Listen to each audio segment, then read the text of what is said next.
Tyler Perry, one of the most influential people in Hollywood. His iconic Medea character is one of the most beloved franchises. Forbes named him the #3 top black star. Are you insane? That was my parking spot. Put my car down now! Perry is not without controversy. It's buffoonery. You gotta let me go. It was not me.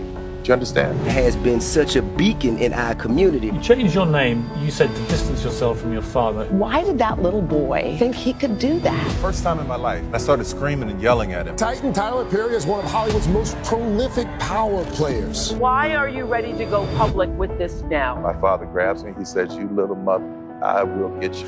He's opening up for the first time. I didn't know that, Tyler. I remember him hitting me with this vacuum cleaner cord, and he just would not stop. I pointed the gun at him. I'm not proud of that fact. And yet, you still take care of him. You still send him a check every month. I learned early on not to sell. Writer, actor, director, producer, self-made mogul. And I'm holding so tight, my hands are bloody as he's hitting me. It took me so long to understand what happened. From that moment on, it was worse. It was unbearable. I remember my mother and my aunt taking me to the park when all the boys were there playing. So I'm there in this park running and playing. It was such a good day. So every time somebody was doing something to me that was horrible, I could go to this park in my mind until it was over.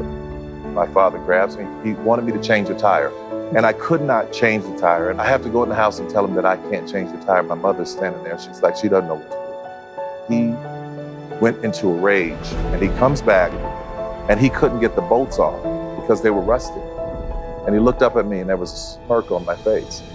And all I remember is him tackling me. I remember holding on to a chain link fence, and I'm holding so tight, my hands are bloody as it's hitting me. And I'm holding, just trying to hold on for my life. And I feel myself trying to get to that place, trying to get to the park. In my mind, I'm trying to get to the park so I can deal with this, and I can't. I couldn't get there. And I was so enraged about it, and I kept trying and trying. And when I finally I saw the grass coming in my mind, I see myself running from it. And I couldn't get the little boy. I couldn't get the little boy to come back to me. I couldn't get myself to come back to me.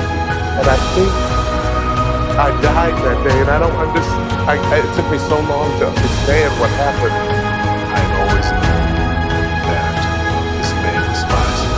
I could not figure it out because I could not figure out why he hated me so. Every action was about his hatred or his disdain for me.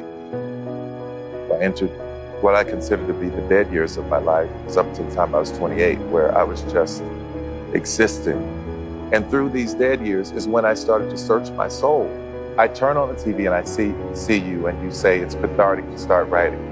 I didn't even know what cathartic meant. I went to look it up, and I started writing down all of the things that had happened to me, but I was using different characters' names. A friend of mine finally said, "Man, this is a really good play." I wanted to be able to take care of my mother. She had been through breast cancer, and she had developed diabetes, and she was getting sick all the time. So I was driven to a point of just wanting to have enough money to take care of her, and I would try to do this play.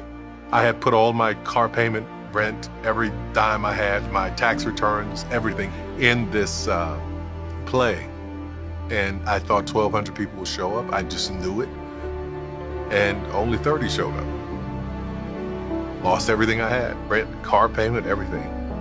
I would try to do this play once a year. And every time I went out to do the show failed.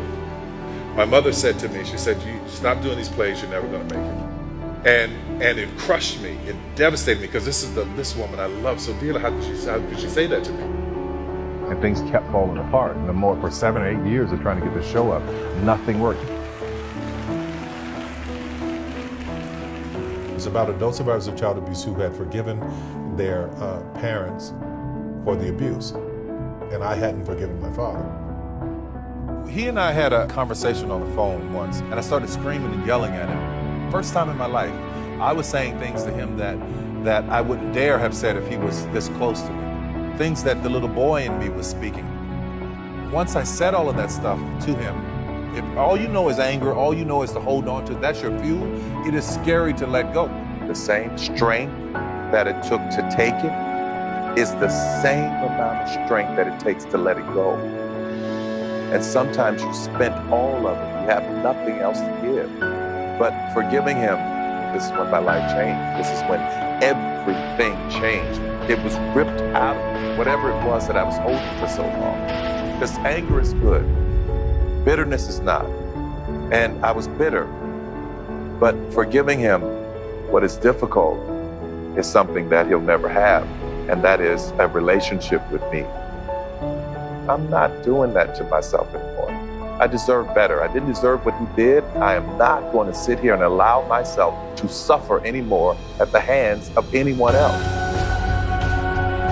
There were a lot of things that I walked through in order to get to freedom. Even though these things had happened to me, it was not me.